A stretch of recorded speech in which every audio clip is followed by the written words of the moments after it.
pag-iimpok ng salapi, alamin ang kahalagahan sa panahon ngayon na kung saan patuloy na tumataas ang presyo ng pangunahin nating pangangailangan mula sa mga produktong pagkaing hihahain sa pagkainan, damit, tubig, kuryente, renta ng bahay, gas at iba pa. Halos lahat sila nasipagtaasan ng mga presyo. Walang katiyakan kung kailan bababa o patuloy lang tataas ang presyo nito sa mga susunod pang araw. Mahirap isipin sa nangyayaring ito. Wala tayong magagawa, kundi tanggapin na yan ang katotohanan. Kailangan natin magtipid, mag-impok at iwasan gumastos ng sobra-sobra para makaipon ng pera. Pero ang tanong, nagagawa ba natin ito? Lalo na di lang isang mag-aaral, may oras na kalimutan at hindi na natutupad ito kapag nagkayaan ang merkado na kumain sa labas o kaya naman may bigyaang balarin sa paralan o bilihin. Sabi nga ng matatanda, ubos-ubos biyaya, bukas na katunganga. Na isasantabi na ang mas prioridad ng mga bagay-bagay. Kung gastos ka ng gastos at palaging ganito ang takbo ng iyong buhay, sa pananalapi, malamang sa hindi. Ikaw ay mahihirapan pagdating ng panahon. Bakit ko ito nasasabi? Natural, mali ang iyong paraan sa paghawak paggasta ng iyong pera.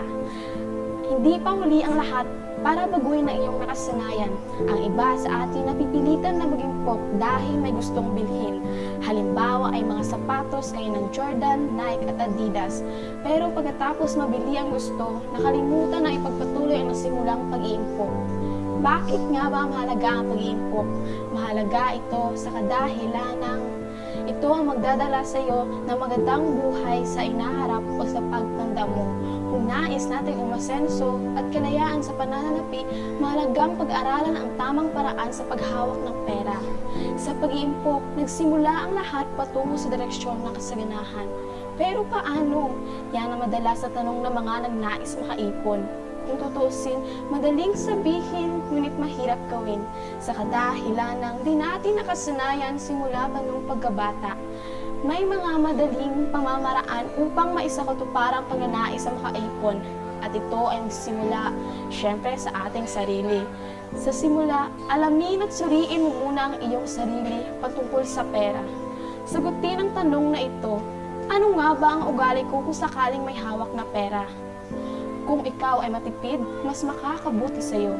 Pero kung magastos ka, hay nako, huwag kang magtaka kung bakit wala kang naiipon. Subukan mong tanungin ang sarili mo kung saan napupunta ang baon mo. Nang sa gayon, malimitahan na ang paggastos sa di masyadong makabuluhang bagay at sa halip, mas mapagtuunan ng pansin at mapaglaanan ng sapat na halaga ang mga mas importante. Palaging ilista ang mga pinagagastusan araw-araw upang masuri at mapag-aral ng mabuti kung aling mga gastusin pa ang dapat alisin o kung di maialis kahit mabawasan o limitahan man lang. Sa ganitong paraan na simulan na nating turuan si Pinay ng ating mga sarili sa paggasta. Mahalagang matutunan mo rin ang disiplina sa pananapi. Kung magawang si Pinay ng sarili ay hindi na mahirap gawin para sa ating ng mag-impok.